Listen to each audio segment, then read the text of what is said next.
Hey everyone, welcome in to Patterns Tell Stories. I'm your host, Klaus, and today we're going to be talking about the SETI Institute and the upcoming book from Tom DeLonge and AJ Hartley called Trinity.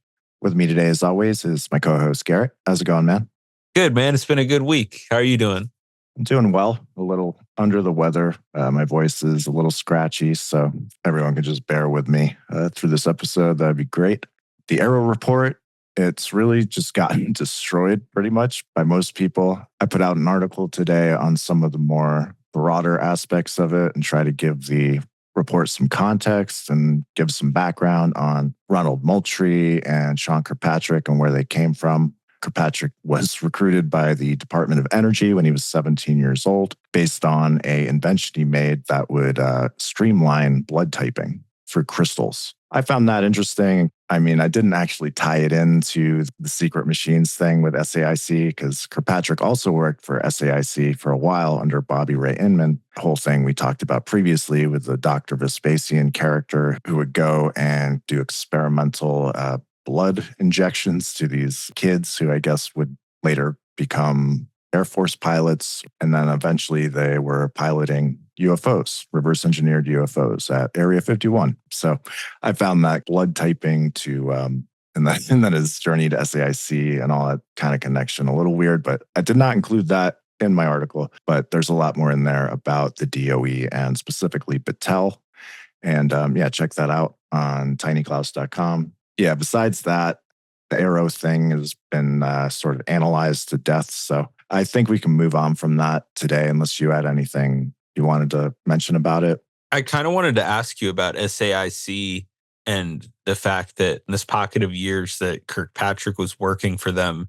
Do you know if they were doing any of that remote viewing with Ed May and Joe McMoneagle? I would think so. That went down in the early 90s, I believe. And one of his patents was from the year 2000. So I would assume that he had been working there for a while in order to file that patent under SAIC. I mean, at least it's within the same decade for sure. That's really interesting to me because a lot of the quote unquote skeptics that we talk about say that these programs like Project Stargate or Scan 8 or Grill Flame or Center Lane, whatever the name or umbrella they were under, people like to say that there's no evidence that they were successful.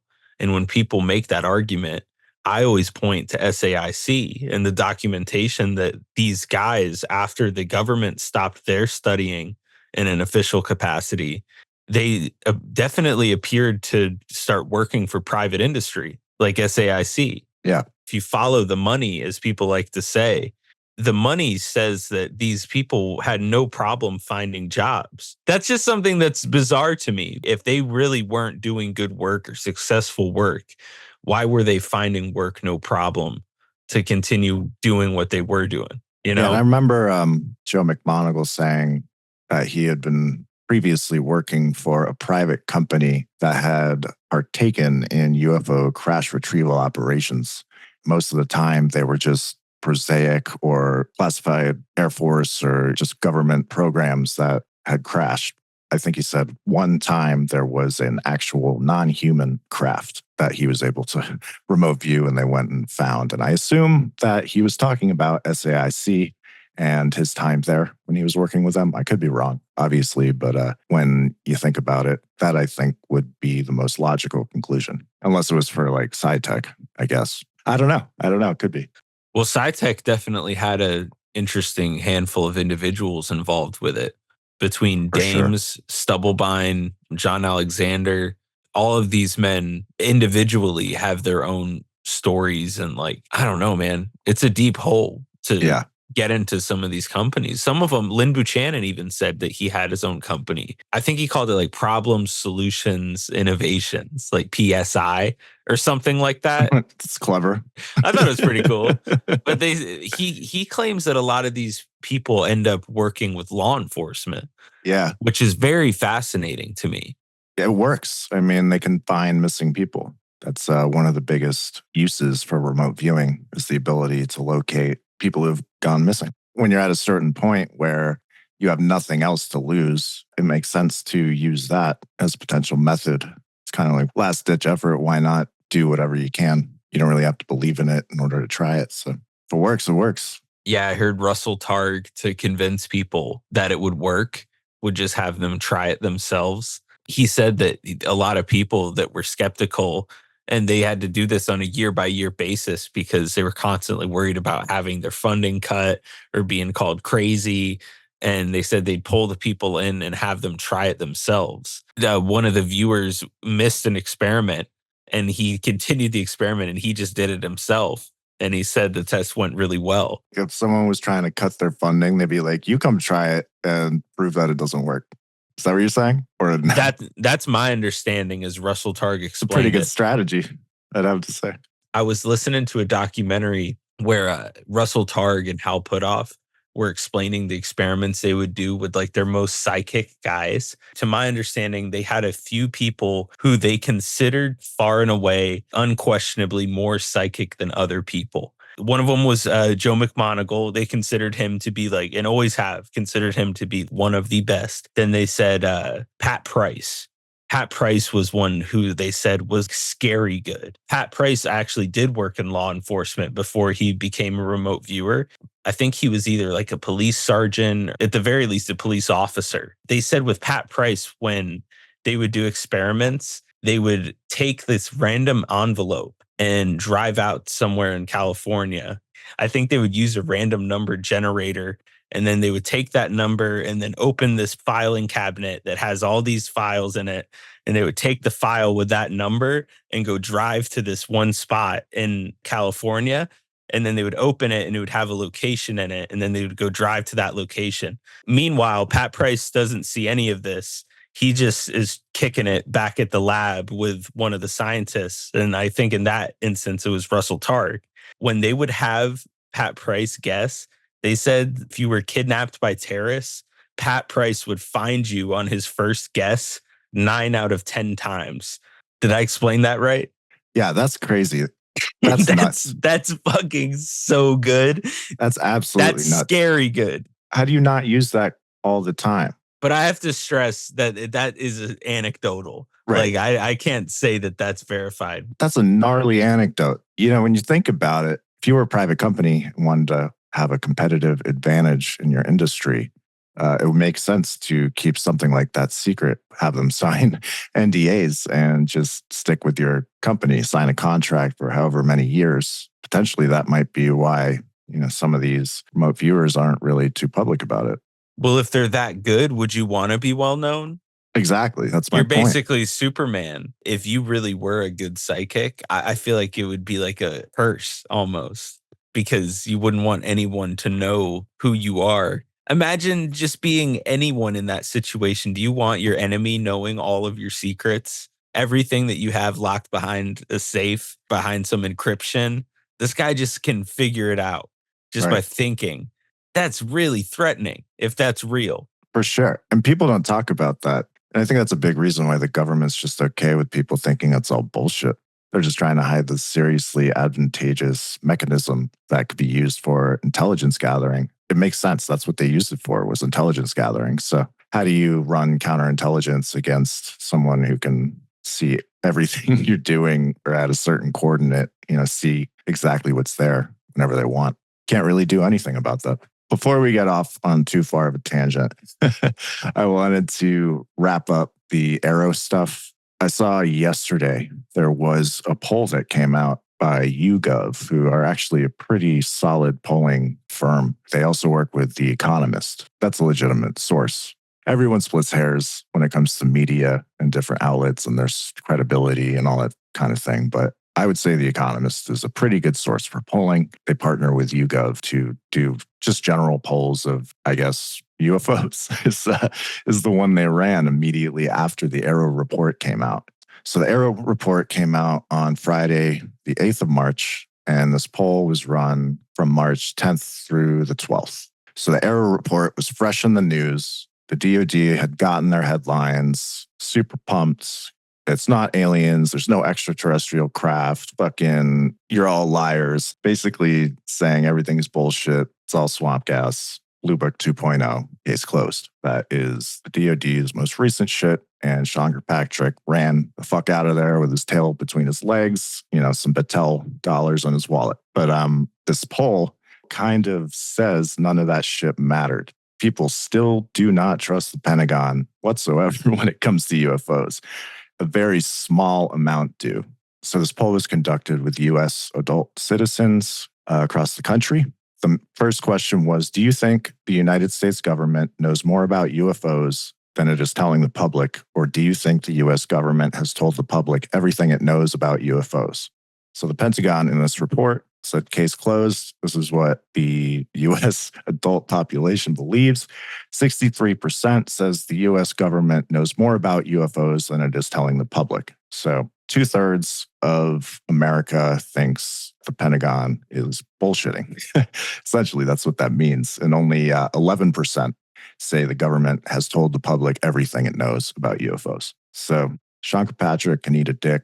And people aren't buying the bullshit, man. This is honestly pretty encouraging. Those headlines were supposed to shut the door on all of this. Clearly, that did not happen.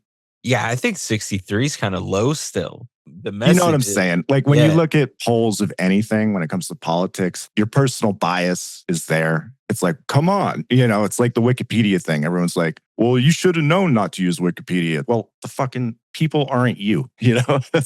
There's people who believe everything the government tells them. There's people who believe nothing the government tells them. So there's kind of a in between. And I think 63% is a pretty big number when you consider different levels of trust in the government. The one thing that is really interesting is that this cuts across every political party. Democrats, independents, and Republicans, over half do not believe that the government is telling them the truth. Obviously, there's different ratios for each one, and Republicans are a lot more distrustful of the government in general. But yeah, a majority of each of those groups does not believe the DoD is telling us everything. Also cuts across educational attainment. So non-college graduates, 64% believe the government isn't telling us the full truth.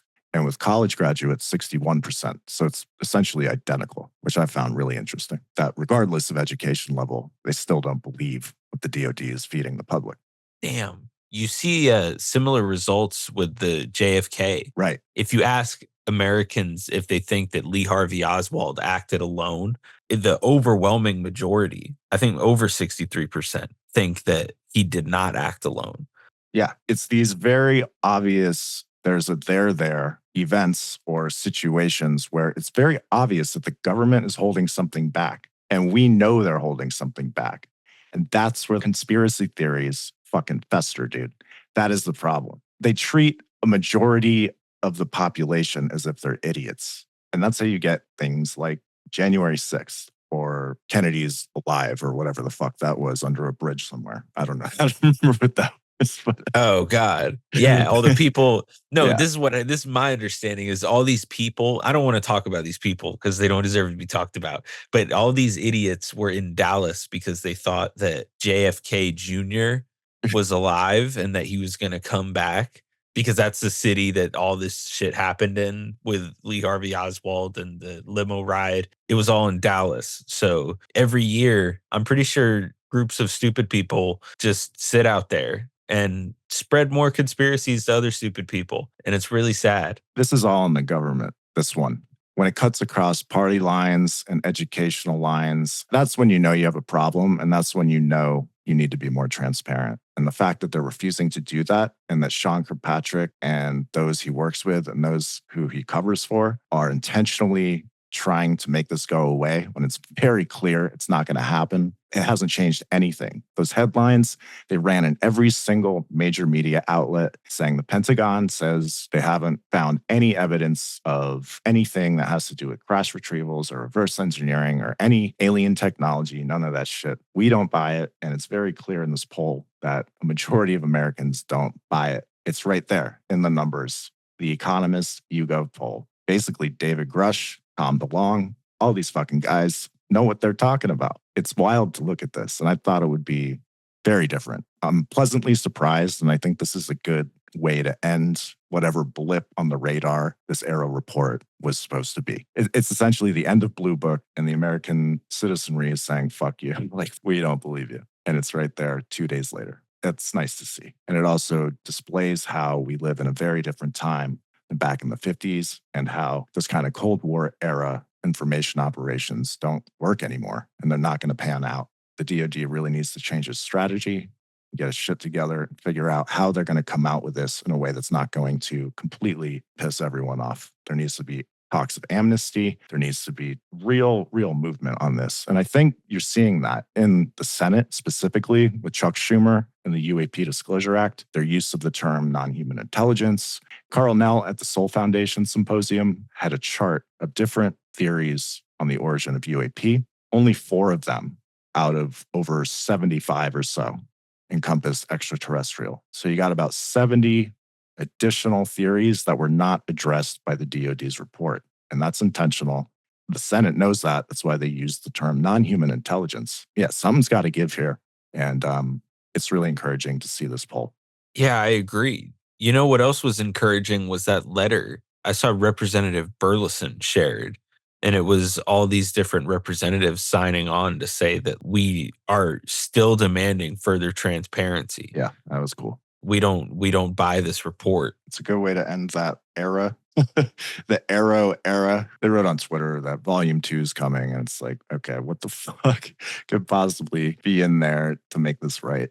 Are you just going to completely negate and throw the first volume in the trash? Because it is trash. It is an absolute joke. And I saw that Gillibrand said she hadn't read it yet. Not really surprised. I don't know what her deal is, but it was pretty disappointing how she promoted Sean Kirkpatrick, even though he very clearly didn't give 2 shits about subject. Obviously didn't want to talk about it at all in the one Senate hearing that Kirkpatrick did with her. Anyway, let's move on from this, because it was a dark chapter, and I think there's a lot of good things ahead when it comes to the UFO subject.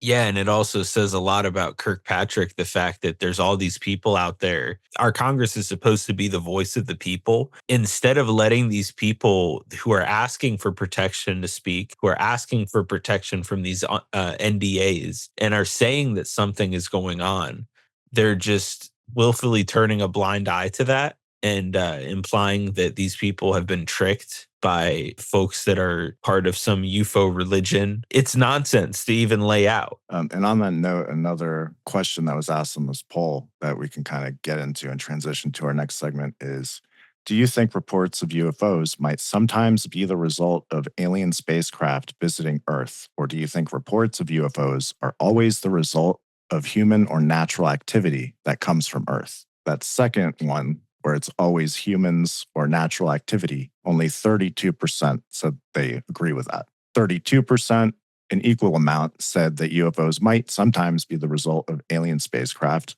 and 36% said they're not sure. That's awesome, because I'm not sure. And I fucking love this subject, and I find it fascinating. And that's the whole point, is to figure this out. Yeah, that's pretty wild. Only 32% of the country agrees with fucking Stephen Greenstreet. I think that's being generous. Yeah, right. Well, I mean, he's a dick, so he'd probably put off another 10%. When you mentioned that, redirecting people's attention from it being extraterrestrial, mentioning that is like this weird red herring. Yeah. Somebody on Twitter commented on something that I tweeted about Jesse Marcel talking about the material that he remembered. I saw that. And they said something, they were like, well, I don't believe in Martians. And I was like, who said anything about Martians? And they're like, well, that's just part of the lore. He's a dick, dude. I'm like, fuck your lore. I don't care. That's not the argument I was making at all. Like, I was posting what this guy had to say who was supposedly there. So, but that's what it feels like, is when people say extraterrestrial, I feel like it's always in that way, where they're like, this is what you believe. You believe in Martians. You believe in little green men. No, you're just a dick. Go away. Sit out of my thread. I wasn't talking to you. So that made me think of Dewey Fournay in the Robertson panel. Did I ever tell that to you? No, go for it. Okay, so Dewey Fournay was a major in the U.S. Air Force. And John Keel mentions him when he's covering like omitted parts of the Robertson panel report. And there's a part in the Robertson panel that says, artifacts of extraterrestrial origin. And apparently, Dewey Fournet spent a really, really large amount of time researching this and trying to give like a really sealed together case to where nobody can deny it. And the position he had as a major is like undeniable. Yeah, it's like Neil McCaslin. Yes, it means something coming from this Absolutely. guy's position. So this section, it said artifacts of extraterrestrial origin. It was interesting to note that none of the members of the panel were loath to accept that this Earth might be visited by extraterrestrial intelligent beings of some sort someday. What they did not find was any evidence that related the objects cited to space travelers. And then it says blank in his presentation showed how he had eliminated each of the known and probable causes of sightings, leaving him extraterrestrial as the only remaining in many cases. And that blank is Dewey Fournet, according to John Keel. Blank background is an aeronautical engineer and technical intelligence officer, project officer, Blue Book for 15 months, could not be slighted. However, the panel could not accept any of the cases cited by him because they were raw, unevaluated reports. Keel joked, he was like, apparently the evaluated reports of UFOs are the ones that are identified. He's Yeah. like making them not a UFO anymore. But yeah, it says, however, the panel could not accept any of the cases cited by him because they were raw, unevaluated reports. Terrestrial explanations of the sightings were suggested in some cases, and in others, the time of sighting was so short as to cause suspicion of visual impressions. It was noted by Blank and others that extraterrestrial artifacts, if they did exist, are no cause for alarm. Rather, they are in the realm of natural phenomena subject to scientific study, just as cosmic rays were at the time of their discovery 20 to 30 years ago. This was an attitude in which Blank did not concur, as he felt such artifacts would be of immediate and great concern not only to the US, but to all countries. In parentheses, nothing like a common threat to unite peoples. Blank noted that present astronomical knowledge of the solar system makes the existence of intelligent beings, as we know the term, elsewhere than on the Earth extremely unlikely, and the concentration of their attention by any controllable means confined to any one continent of the Earth quite preposterous. Their rejection of Fournet was because they said they couldn't accept it because they were raw, unevaluated reports that he was citing to lead him to the conclusion that they were ET. I hope I explained that No, okay. that was good. Yeah. So that was Keel you read? Well, no, John Keel, I listened to an old John Keel presentation where he explains who Fournet is. Okay. And he reads at the time, a lot of what I just read for years was classified and it later got released. Like I was reading it off of a Black Vault PDF. Why is that But classified? I don't know. I can't speculate why they classify some of this stuff. Like I really don't know. I feel like that's how we got where we are, is they just decided to classify everything. If we release this, they'll be like, why did you classify that? And then they'll ask us to classify more. And it's just like some stupid can of worms, rotten vegetables in the fridge that Elizondo talks about. Yeah, that's become a trope now, though, I hear, is that Yeah. in a lot of these areas, they'll stamp things to be top secret when they just want to get people to read them. But people are so lazy and uninterested, they don't even want to read stuff if it's not top secret. And I'm speaking broadly, but I've heard stories like that coming from the White House from multiple administrations. And I think this was part of Ronald Moultrie, who is the Undersecretary of Defense for Information and Security, I believe. That was Elizondo's old office. He left the government too. He left in February. Patrick left in December. If you remember, they did the first briefing for Arrow that was off camera. Basically, the only record of it was a transcript on the DoD website. They were like all chummy. I mean, you can tell from the transcript that they were both pretty dismissive of the topic. Of course, Susan Gao was there, fucking herd the cattle. Yeah, Moultrie, it sounds like, according to an article on clearancejobs.com, which is sort of monster.com for jobs that require security clearances. Apparently, Moultrie was one of several in leadership positions within the Pentagon to leave over the new security clearance reform that was passed by, I believe, Congress a few years ago. they're actually implementing that now. And it sounds like Ronald Moultrie left over something having to do with that. Speaking of Keel, I did want to revisit some of his comments on the SETI Institute, or the Search for Extraterrestrial Intelligence Institute. This was an organization that seems kind of pointless and has for a very long time. When you look at this stuff over a galactic timescale, very little chance you're ever going to, reach a civilization that, is capable of sending out the same exact radio signals that we send out. Keel was saying that in a span of 100 years, hitting another civilization within that same amount of time or time scale is ridiculous to expect any sort of communication or contact within that time. He hated SETI. And the thing about SETI, though, is in the past few months, they've actually headed up some pretty interesting papers doing some research that actually might lead to some sort of something, I guess. So I just wanted to revisit kind of how Keel saw SETI back in around 1990. He wrote an article for Fate magazine. He definitely digs into SETI, and I just wanted to compare what he says here to some of the stuff that's been happening more recently. So I'm just going to read a little section from this. And this is John Keel on SETI. Nice. The article is called Signals from Space. You didn't read about it in your local newspaper, but on October 10th, 1986, a new supercomputer radio telescope developed at Harvard by one Paul Horowitz picked up an intelligent signal from a distant star galaxy. The reason you didn't hear about it is because Dr. Horowitz didn't tell anybody. Like the many thousands of overpaid scientists who have been engaged in the 30-year search for extraterrestrial intelligences, SETI, he did not want to be identified with the boy who cried wolf. In the highly competitive signal hunting business, there are many secrets, and the man or woman who actually intercepts a genuine radio signal from outer space will undoubtedly receive the Nobel Prize and many other honors.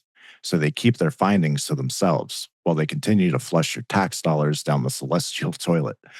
Since Dr. Frank Drake's pioneering OZMA effort nearly 30 years ago, many billions of dollars have been spent on the search for radio waves from out there. A score of countries, including Russia, England, France, Argentina, and even tiny Israel, have built expensive radio telescopes. Hordes of scientists and technicians have spent their lives sitting in rooms filled with complicated devices, waiting for ET to call. Needless to say, they have all lived extremely well on the fat budgets supplied by governments, major universities, philanthropists. Steven Spielberg has kicked in $150,000 to the latest SETI venture, and humble taxpayers like yourself. What have we received for our money? Dr. Martin Ryle, a British radio astronomer, told a press conference 20 years ago that if he did pick up a radio message from outer space, he would keep it secret for years, maybe forever. Garrett Verschure, a radio astronomer who wrote Is Anyone Out There, recently observed, quote, if you surveyed every astronomer, you'd find a majority think searching for extraterrestrials is a waste. If you surveyed biologists who have clear-cut views about the extremely dicey nature of evolution, you'd find that all of them consider it a waste. We're faced with a double dilemma. Most leading authorities in such matters feel that the existence of extraterrestrials is a dead issue. Even top science fiction writers like Arthur C. Clarke have publicly confessed that they think SETI is hopeless. On the other hand, the radio astronomers offer a wide variety of optimistic theories about life out there. And after 30 years of failures, they still hope to get a message saying, send us more Jackie Gleason shows. But they won't tell us when it comes. Today, when a technician picks up a strange signal from outer space, he notes the frequency and the other data carefully. Then he sits on it. He doesn't want any other scientists to detect the same signal and maybe steal his Nobel Prize. As in almost every field of human endeavor, the radio astronomers conduct feuds, vendettas, and rivalries. Modern science is a shameless bedlam of petty jealousies and nonsensical battles for credit, honors, and imaginary respectability. Some have become immensely rich from the ET boondoggle. Dr. Carl Sagan, for example. Great corporations and government agencies such as NASA have built their budgets around the premise that intelligent life exists elsewhere in the universe. Imagine the budgets and salaries they could command if they could only come up with a tiny smidgen of proof to back up that premise. The U.S. Air Force could quadruple its budget if such proof were forthcoming. NASA could claim all the money in the U.S. Treasury. So the search for extraterrestrial intelligences is pressed forward even though 30 years of massive expenditures have yielded nothing but a few anomalous radio signals. True, we have learned things about our universe that have demolished many of the astronomical theories of the pre 1960 era, but the basic premise is still a shaky one, except to a small cluster of UFO files. What is needed is a policy, a plan on what to do if an ET signal actually turns up. Well, breathe easy. The International Academy of Astronautics has, in fact, endorsed a formal, quote, declaration of principles concerning activities following the detection of extraterrestrial intelligence. The declaration was whipped up by the American Astronomical Society in Washington, NASA, and other concerned groups. The first item states that the discoverer of the ET signal should inform his or her or its relevant national authorities. If the evidence cannot be confirmed as indicating the existence of ETI, the discoverer may disseminate the information as appropriate to the discovery of any unknown phenomenon. What that means is that if the signal can somehow be verified, the news should be passed along to the quote, relevant national authorities, not, God forbid, to the public. If it can't be verified, then it should be tossed in the round file, which is the way scientists generally treat, quote, the discovery of any unknown phenomenon. The declaration goes on for many pages, defining how the news of the signal should be shared with other radio astronomers through something called the Central Bureau for Astronomical Telegrams of the International Astronomical Union. Goddamn. Once this learned body has decided that the signal really is from an alien radio station, and you can imagine the years of haggling, infighting, and psychotic fits of jealousy that will take place first, the discoverer should have the privilege of making the first public announcement. By then, he or she will probably be either thoroughly discredited by their colleagues or just plain dead. Suicide, most likely. John Keel. NASA is stumping now for funds in its 1990 budget to start building some new SETI stations along with the space shuttle and other items. The declaration is being passed around to various scientific organizations for approval and will possibly have worldwide endorsement by 1992. Scores of minor league executives have been drawing nice salaries to accomplish this. In the end, it all means that if an ET signal is received tomorrow, the public won't hear about it for many years. That's John Keel on SETI. He fucking hates it. In case that wasn't clear. Yeah, he critiqued their use of looking for radio signals a lot. He thought that was very stupid. Yeah, he calls it expensive static from outer space. I love it. Have you heard him break down Tesla and Marconi, that these guys thought that they were getting messages from outer space? I think so, yeah. That's a man, that's so fascinating to me. Yeah. And there's apparently a lot of interest with, like, I don't know if it's a Space Force station, but I know at the very least there's a space museum in Colorado Springs. I have what it says in Tesla's notebook, that Colorado Springs experiment from December 8th, 1899. He says, confining myself to my chosen sphere, I believe that the mastery of electrical forces was as great and beneficial an achievement as the century has witnessed. As to the immediate future, my thoughts are dominated by two ideas, one of which is already realized, while the other is on the eve of accomplishment: the art of governing the movements and performances of distant automatons, enabling machines to act as creatures endowed with a mind, will demonstrate to the leading nations the futility of armaments and impracticability of the present life-destroying implements of war, and will lead to more permanent peaceful relations, in harmony with the humanitarian spirit and enlightenment of the age, while the art of transmitting electrical energy through the natural media, without the use of leading wires over vast distances from great centers as Niagara, will open up inexhaustible resources of wealth and power by rendering immense amounts of the energy of the sun available to the waste of man, will perhaps make it possible for him to produce similar wonderful changes and transformations on the surface of our globe as are, to all evidence, are now being wrought by intelligent beings on a neighboring planet. Damn.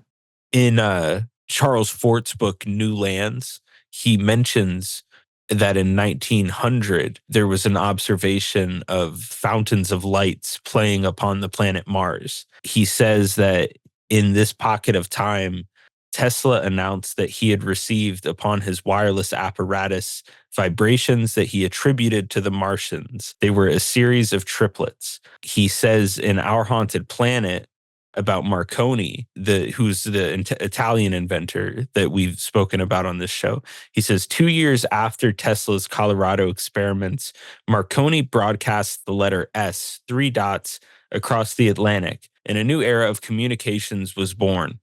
From the very beginning, radio operators throughout the world received signals which no one could identify or understand. Some of these signals were so strong they seemed to be originating only a mile or two from the receiver, and they drowned out all other signals. The only identifiable thing about these enigmatic messages was the repetitive transmission of the letter V.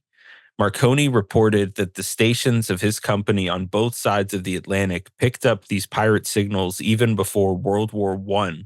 In 1921, Marconi stated flatly that he believed that the signals were coming from another civilization from somewhere in space. By the time 1924 rolled around, signals from Mars were a popular theme in the Sunday supplements, and when the orbit of Mars brought it close to the Earth in 1924, a well-organized program was set up to intercept any possible transmission. Most of the major radio stations and ham rigs around the world deliberately fell silent and listened. Dr. David Todd, head astronomer at Amherst College, set up a gadget known as the Jenkins radio camera at a naval observatory. Jenkins was a pioneer TV experimenter. Mars crept closer and everyone waited. On August 24, 1924, note the date, amateur, military, and government radio stations closed down their transmitters. They were not disappointed. Freak signals of unidentifiable origin were reported by awed listeners all over the world. So, yeah, Dude. I guess Marconi and Tesla were fucking with things, but that ties into all sorts of things that it would be speculation. It's fun. And Keel was talking about in that same best of John Keel. It's actually on Amazon Kindle Unlimited. It's like streaming books basically, but it's on there. So I picked it up. He also talks about how it's only been the last 100 or so years that we've had, our airwaves completely mixed up with every frequency. For thousands of years, we were just used to having the cosmic rays come from space, and now it's just completely fucked up and just chaos with all the frequencies around us constantly. Yeah, he says, examine your daily newspapers and you'll find plenty of evidence that the human condition has changed in an exact ratio to the introduction of electromagnetic pollution.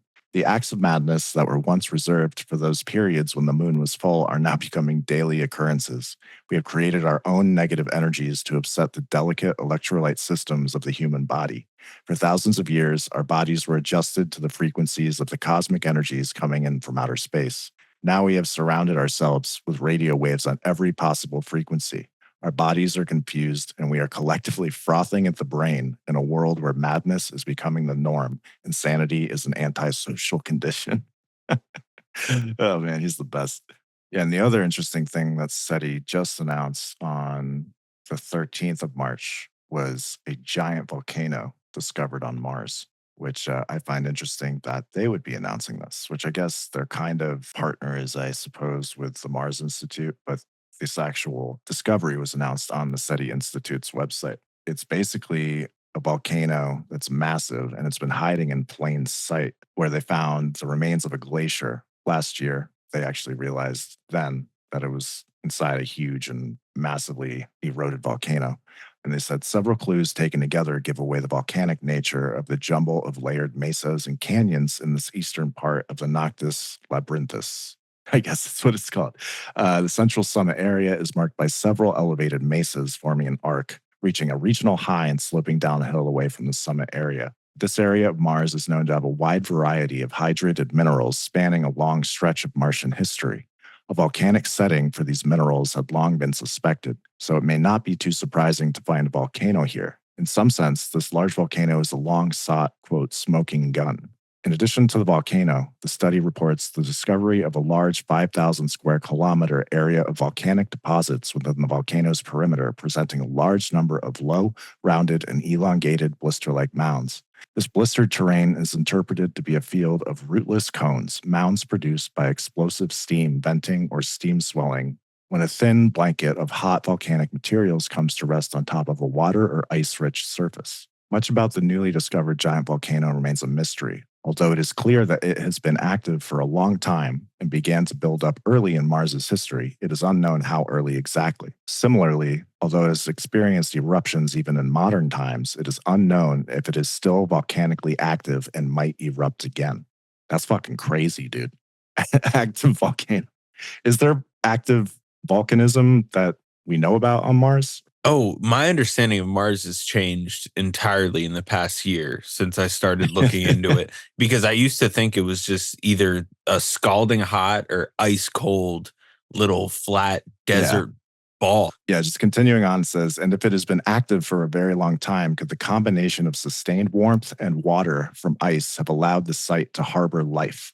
As mysteries surrounding the Noctis volcano continue to puzzle scientists, the site is already emerging as an exciting new location to study Mars's geologic evolution, search for life, and plan future robotic and human exploration. The possible presence of glacier ice at shallow depths near the equator mean that humans could potentially explore a less frigid part of the planet while still being able to extract water for hydration and manufacturing rocket fuel. It's really a combination of things that makes the Noctis volcano site exceptionally exciting.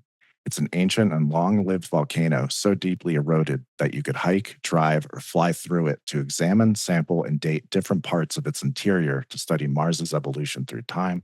It has also had a long history of heat interacting with water and ice, which makes it a prime location for astrobiology and our search for signs of life. Finally, with glacier ice likely still preserved near the surface in a relatively warm equatorial region of Mars, the place is looking very attractive for robotic and human exploration. Yeah, that's nuts, dude. That's crazy. And the fact that SETI is announcing this, it seems a little important. I don't know. What do you think? Um, well, that was a lot of information. I gotta say, Give me a report on your feelings. so one thing that stuck out to me about Mars in the past year was anyone can find this. There's a old press conference where Warner von Braun speaks extensively about the planet Mars. And he talks about like future Mars missions and the geology of the planet. And something he pointed out, and I hope I'm getting this right, but he says that imagine like the Grand Canyon if it were to go from Florida to Seattle. And he said that that type of terrain Damn. exists on Mars, even though it's a small planet. He Sounds was like like, what we were just talking about. exactly. But he also implied that because of that and because of that huge variety in terrain, he thought that it's possible that there exists oasis on Mars. Yeah, everything you read was spot on to how von Braun described it. You know what it reminds me of? What? Mars exploration, May 22nd, 1984. The sealed envelope was given to the subject immediately prior to the interview. The envelope was not opened until after the interview. In the envelope was a 3x5 card with the following information: the planet Mars, time of interest approximately 1 million years BC. So, yeah, this is the remote viewing transcript of, I believe, Joe McMoneagle, right? This is his remote viewing of Mars. Yeah, it's got to be him. He's the one who did it. Yes. So I do want to run through this a little bit. After reading that SETI article. In 1984, there was a remote viewing session, and the transcript is on the CIA reading room website. He would be considered remote viewer 001. Right. He claimed that he was like part of the initial program and that for years after that, he was heavily involved. So I just wanted to point that out, that he was working as a member of the Army. I think it was Army INSCOM was where the remote viewing umbrella fell. I'm just going to read through a few of these. It's basically a back and forth with what do they call the people who are they're giving them the coordinates and writing down what they say. And what's that role? What is it? Yeah, I can't remember. I want to say like Proctor, but I don't think it's Proctor. Interviewer, I guess. And is it Spotter? I know. My wife has me do it all the time. It's going to kill me when I hear it. Monitor? I wanted to say teacher, but I don't think it's that either. I asked my wife. It's the tasker. Nice. Yeah. Fuck yeah. Yeah, my wife does a lot of coordinated remote viewing. So I guess it is monitor.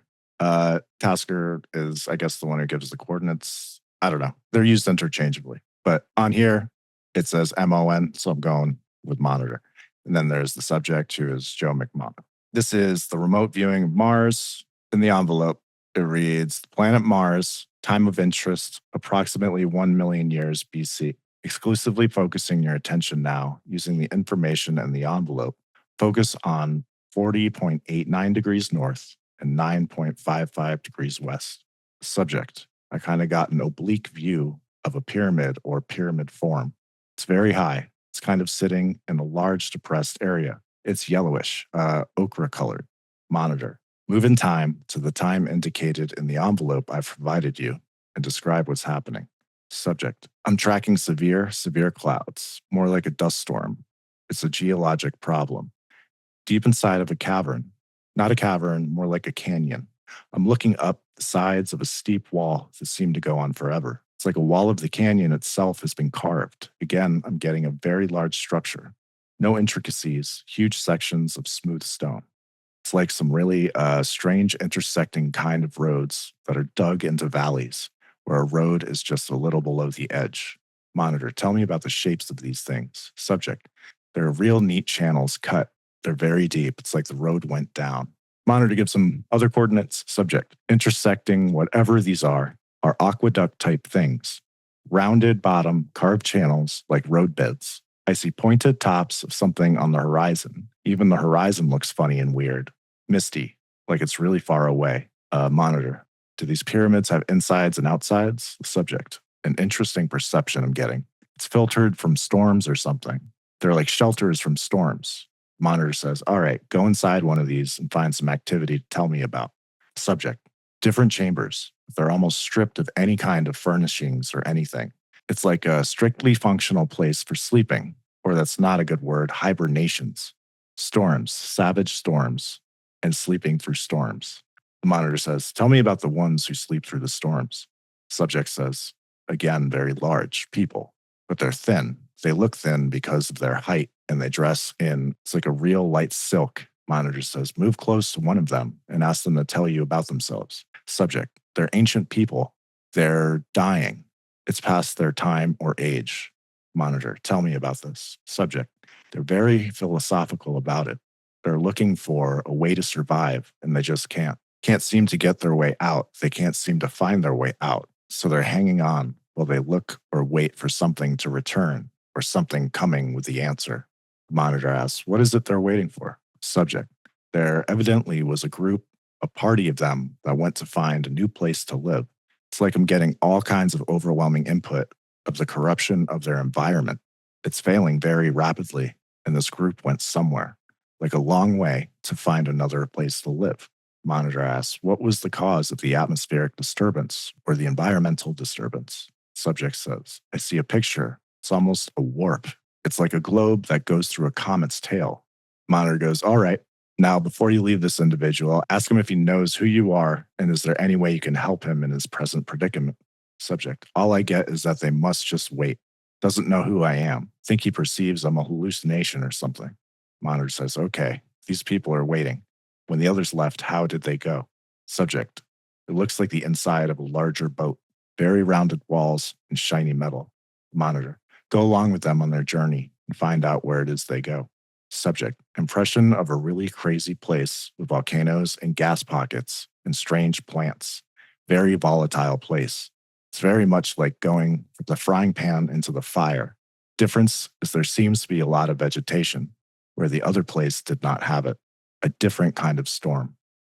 Sounds a little like a volcanic oasis. That last part. Yeah, dude. It's Fuck. really freaky to me how like little people know about just our neighboring planets. Yeah, just to review, that was Joe McMoneagle. I'll probably edit that to make it sound not fucking insane. But yeah, that last part gave me chills.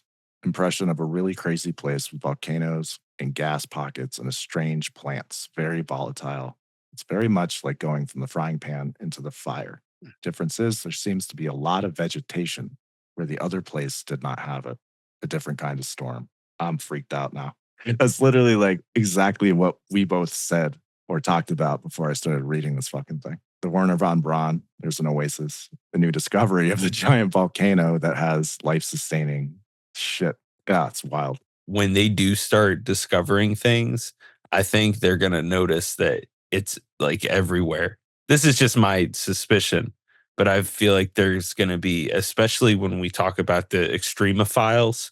I'm just thinking of like water bears and silk robes, like yeah, floating that around 100%. I think that's the type of life that we're going to encounter. in silk robes. I don't know about that, but I know that I was just going off what they're wearing on Mars, I guess. by and large, it's going to be microscopic that's going to be Right. discovered. Or if it's something big, it's going to be something that we don't see with our regular instruments. It's going to be something that maybe a tool we develop is going to open up. This is just my speculation, but I think that if they find that life exists, it's going to be in a lot of real unique ways that we see in extremophiles on Earth. Yeah. And I think that that's going to be part of the way they ease into people's idea of life elsewhere, is to be like, yeah, well, those things exist in extreme conditions here. Why wouldn't they exist in extreme conditions there? Like, it's not that big of a step. Yeah. Some freaky shit, man. Yeah. I got chills as I read that last fucking paragraph. You think anything intelligent is on Mars? I don't know. I'm starting to after tonight.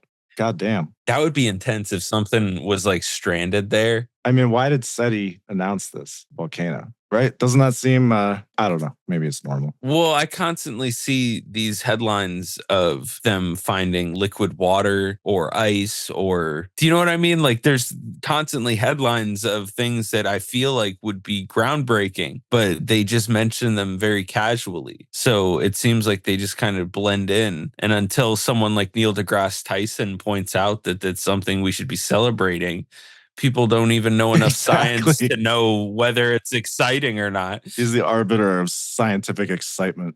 Did you know the Earth's core is made of iron crystals? Or at least part of it. I've heard that. When I was a little kid in school, they told me that it was like supposed to be like unbearably insanely hot. And then as I got older, I started hearing the idea that we had like a solid metal core to the planet. It went from me visualizing it as being like hot and liquid to later on me picturing it to be like very solid and metallic. Do they know for sure? Or is this just... I mean, I was talking to a geologist in a Twitter space a couple of weeks ago, and he was talking about how the core is pretty much iron crystals. Kind of makes you wonder how that is attached to our magnetic field. I just wonder what would happen if the orientation of the crystals just like flipped. I guess that would be a pole flip. I don't know. Or just how different kind of cosmic alignments and gravitational shifts would affect, certain orientations within the Earth's iron crystal core. There's like a GIF around that is basically our solar system like flying through the Milky Way. We're just so used to looking at the solar system as this stationary thing, when in reality, we're all just hurtling through space at an insane pace, Who knows what kind of cyclical things happen outside of our solar system and our whole solar system goes through within the Milky Way. I mean, there's different magnetic fields and shit that we could interact with that could totally fuck things up horribly that we wouldn't even be aware of. We hit into some like magnetic clouds, fucking dark matter. Who knows? We would have no idea. And that could just totally fuck with the orientation of everything on our planet. I don't know. I think Avi Loeb put out a paper that said our sun might be part of a binary star system. Like, what happens then? Whoa, I didn't know that. Oh yeah, dude. I'm familiar with that idea of like spaceship Earth, though, that we are all hurtling towards something God only knows what. Yeah, I mean, we are. We're never in the same place. Our solar system, like, it's all moving. This would be something good to mention. I don't know if I've read this before to you, but this is something Neil Armstrong said in 1969. We came in peace for all mankind. Those 1969 years had constituted the majority of the age of Pisces, the 12th of the great year that is measured by the 1,000 generations the precession of the Earth's axis requires to scribe a giant circle in the heavens. In the next 20 centuries, the age of Aquarius of the great year, the age for which our young people have such high hopes, humanity may begin to understand its most baffling mystery. Where are we going? The Earth is, in fact, traveling many thousands of miles per hour in the direction of the constellation Hercules to some unknown destination in the cosmos. Man must understand his universe in order to understand his destiny. Neil Armstrong. I don't know if you've seen the show For All Mankind. It's pretty cool. No.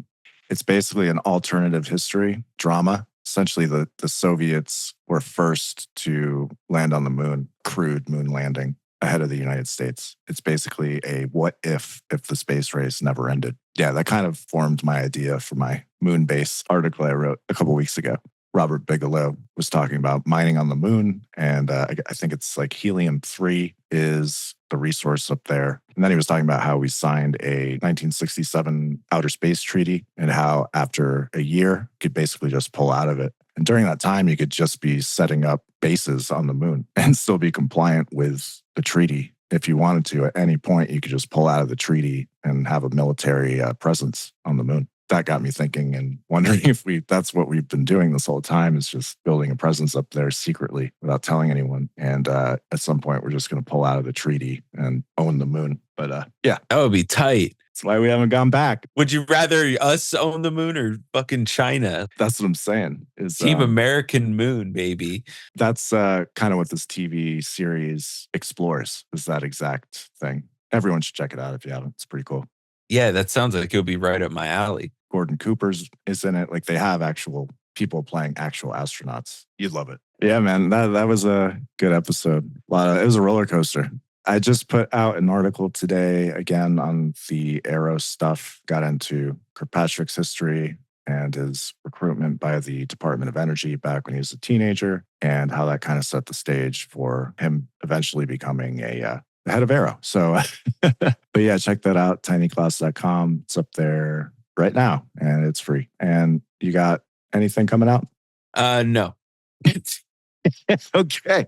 I guess I should plug the Discord. Oh, yeah, that's really cool. I like doing that space. Yeah, we're doing almost Twitter spaces on the Discord every once in a while. It's fun to jump on a weekend. Also, you can now listen to the Patreon episodes on Spotify, which is pretty sweet. You can go to our Spotify, the regular Spotify page, and subscribe there if you want. We are planning on putting more of those out. Yeah, it should be rad. Yeah, I think that's it for us this week. And yeah, we'll see you next week. Thanks, guys.